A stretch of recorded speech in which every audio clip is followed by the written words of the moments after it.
Assalamualaikum warahmatullahi wabarakatuh. Alhamdulillah wassalatu wassalamu ala rasulillah nabiyina Muhammadin wa ala alihi wa ashabihi wa mawala amma ba'd. Bapak-bapak, ibu-ibu, saudara sekalian, wabil khusus pengurus KODI. Tadi saya dibisiki oleh pengurus KODI bahwa beliau Kiai Haji Syukran tidak bisa hadir karena ternyata kondisinya tidak sehat meskipun sudah dijemput. Karenanya ya sekitar 10-15 menit saya diminta mengisi acara ini. Saya tidak berpantun, Bu. Karena pantunnya udah banyak. Tapi karena ini kajiannya tentang fiqh dakwah, saya mau bicara soal dakwah. Dakwah itu mengajak, menyeru, memanggil orang supaya beriman dan taat kepada Allah. Itu pengertian yang harus kita sama-sama pahami. Dakwah itu mengajak, menyeru, memanggil orang supaya beriman dan taat kepada Allah. Karenanya dakwah itu bukan sekedar rame. Bagaimana ini supaya orang beriman dan taat kepada Allah? Itu yang harus kita evaluasi. Kalau kita perhatikan orang-orang yang hadir di kegiatan-kegiatan dakwah, ternyata antara jumlah orang yang hadir dengan jumlah orang muslim yang banyak, itu yang hadir itu sedikit. Kalau bulan Maulid, ibu ini berapa kali menghadiri Maulid? Sehari 3 kali, Pak Ustaz. Udah kayak minum obat aja. Orangnya yang menghadiri Maulid ya dia itu. Di masjid ada pengajian habis maghrib sampai isya. Misalnya begitu ya. Itu sholat maghrib 4 saf. Yang ikut pengajian itu 75% pulang. Jadi yang tersisa ikut pengajian itu 1 saf. Berarti banyak orang yang belum kita garap. Dan kita ini asyik dengan orang-orang yang ini saja. Kita belum berpikir tentang menggarap orang yang belum kita garap. Nah, ini sesuatu yang harus kita evaluasi. Tuntutan dakwah itu ada 2. Tuntutan dakwah ada 2. Pertama, dakwah itu dituntut semakin meluaskan wilayah dakwah. Dakwah itu dituntut semakin meluaskan wilayah dakwah. Kata orang Betawi, dakwah itu jangan putak-putak di sini. Tahu putak-putak? Situ-situ aja. Situ-situ aja, orangnya itu-itu aja. Harus kita pikirkan bagaimana menggarap yang belum kita garap. Belum lagi ada wilayah-wilayah yang belum tersentuh oleh dakwah. Kenapa? Karena orang berdakwah itu nunggu diundang. Ustaz-ustaz itu dakwahnya nunggu diundang. Begitu. Kenapa Ustaz nggak dakwah? Habis nggak ada yang diundang? Dakwah itu jangan nunggu diundang.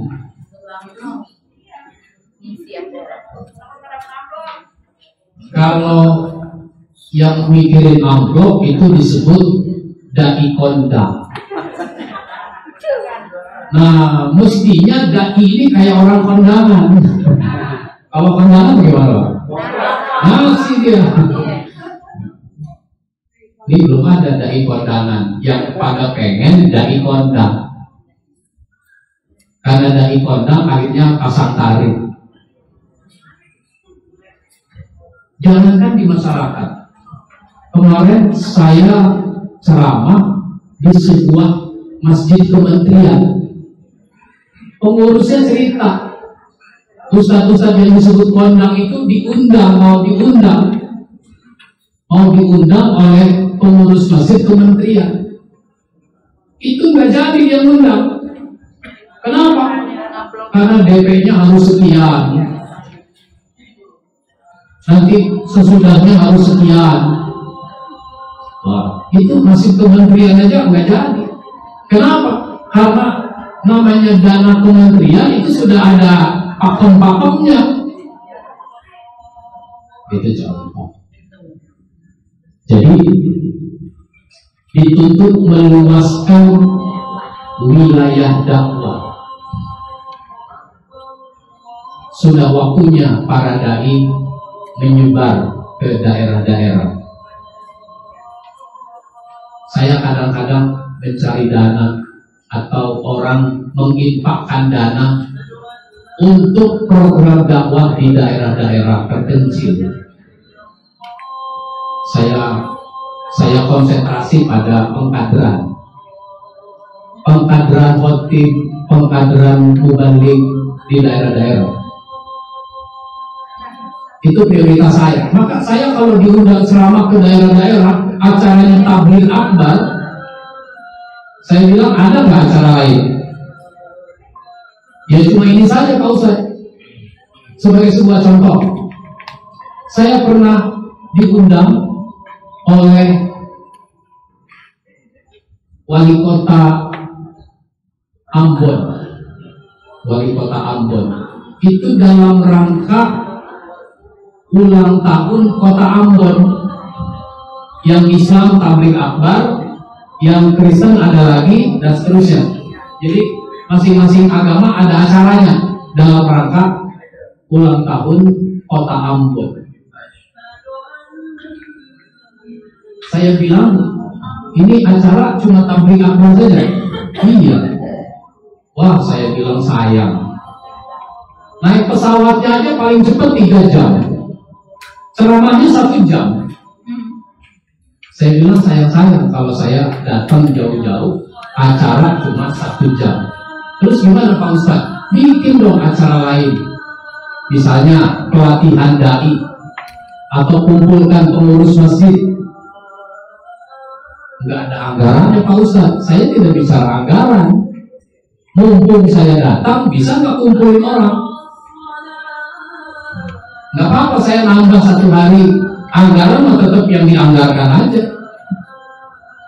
Akhirnya komunikasi dengan MUI setempat, dikumpulkanlah para ustadz di aula MUI.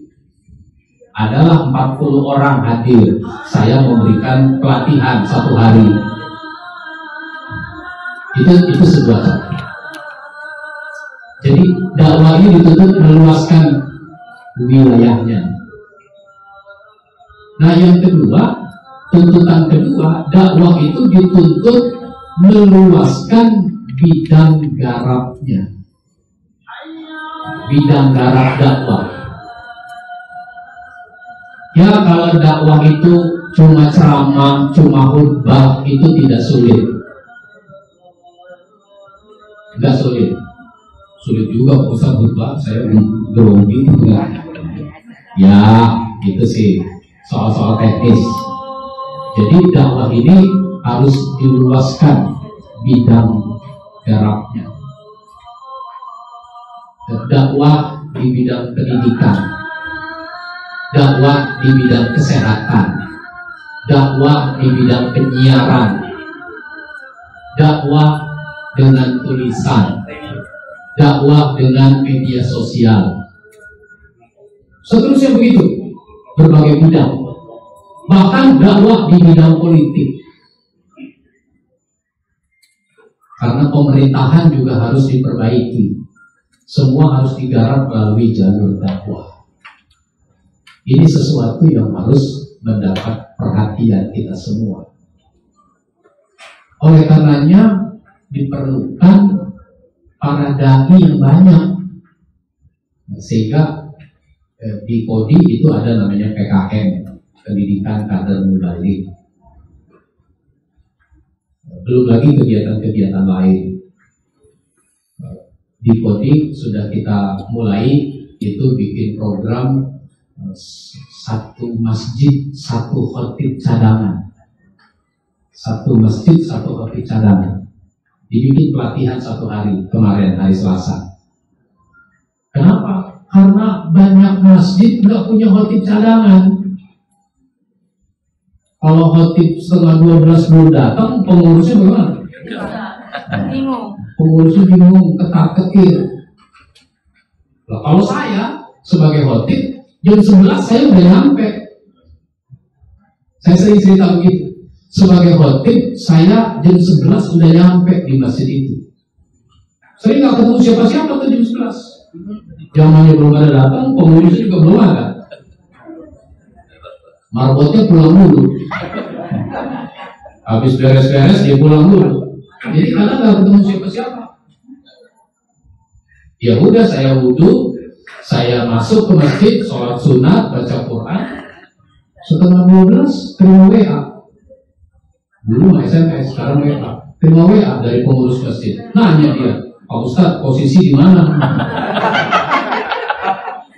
Balik Ya Allah, gua udah duduk paling depan, nanya posisi di mana dia? Bapak gimana dong? Itu contoh. Tapi kalau pengurusnya ada, saya ketemu, senang sekali dia. Alhamdulillah Pak Ustadz udah datang. Saya Pak Ustadz kalau setengah 12 belum datang, waktu saya jantungan Pak Ustadz. Saya ngerti, karena nggak ada cadangan. Nah, kalau ada cadangan, setengah 12 belum datang, pengurus tenang, ada cadangan. 11.45 belum datang juga, tenang. Bahkan 5 menit lagi dipastikan nggak datang, pengurus tenang, karena ada cadangan. Cuma yang nggak tenang cadangannya. Iya. Mudah-mudahan jangan datang. Waduh, jadi juga gua khutbah lagi. Gua juga belum siap. Masa cadangan belum siap?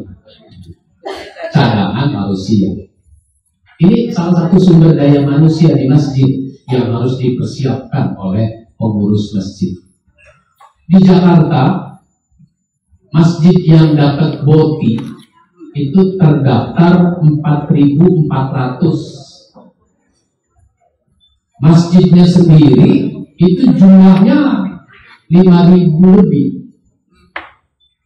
Karena nggak semua masjid ada mendaftarkan diri untuk dapat BOTI. Terus tempat sholat Jumat itu saya perkirakan sekitar 6.000 tempat. 6.000 tempat. Karena tidak semua tempat sholat Jumat itu berlangsung di masjid. Ada yang di kantor-kantor. Dan masjid-masjid kantor itu tidak terdaftar yang BOTI itu. Masjid rumah sakit, masjid kampus, masjid sekolah. Jadi perkiraan saya 6.000 tempat. Kalau 6.000 tempat berarti 6.000 khotib, 6.000 cadangan khotib. Setiap masjid harus punya cadangan khotib. Begitu. Ini berarti urusan pengkaderan harus mendapat perhatian. Nah, ini baru bicara masjid, belum bicara majelis taklim. Maaf Ibu, saya sering mendengar keluhan dari ibu-ibu peringatan Maulid. Peringatan Maulid, ustazah datang telat, ngomong 5 menit, dia pergi lagi.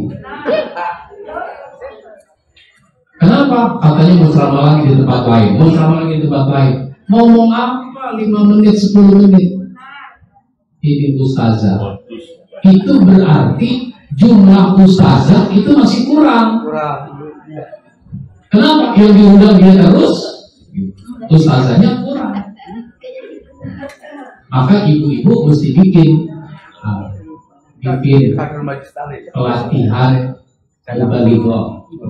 pelatihan mubalighah. Itu jumlahnya kurang. Ada lagi pengajian ibu-ibu tidak dikelola dengan baik. Pengajian jam 1 sampai jam 3. Habis zuhur tuh jam 1 sampai jam 3 asar. Ya macam-macam tuh, baca yasin, tahlil, selawatan dan sebagainya. Bukan yang nggak bagus, bukan yang nggak boleh. Nah ini kan majelis taklim, bukan majelis zikir. Ustazahnya baru datang 2:30. Gitu, baru ngomong sebentar asar, udah bubar. Terus dapat apa orang belajar setengah jam? Nggak nyampe malah setengah jam. Jadi kebanyakan zikirnya daripada taklimnya. Padahal namanya majelis taklim. Baik, ini contoh. Nanti diefektifkan lagi pengelolaan majelis taklim. Alhamdulillah saya suka menulis buku, sudah menerbitkan buku, ada 57 judul buku. Satu di antaranya adalah manajemen majelis taklim. Insya Allah nanti meskipun sudah ada beberapa majelis taklim yang menyelenggarakan acara manajemen majelis taklim, nanti saya mau bikin acara pelatihan manajemen majelis taklim. Baik, saya tidak berpanjang kalam karena memang waktunya sudah cukup. Yang mau diomongin sih banyak, tapi acara jangan lama-lama. Mudah-mudahan bermanfaat dan mohon maaf bila ada hal-hal yang kurang berkenan. Wabillahi taufiq wal hidayah. Wassalamualaikum warahmatullahi wabarakatuh.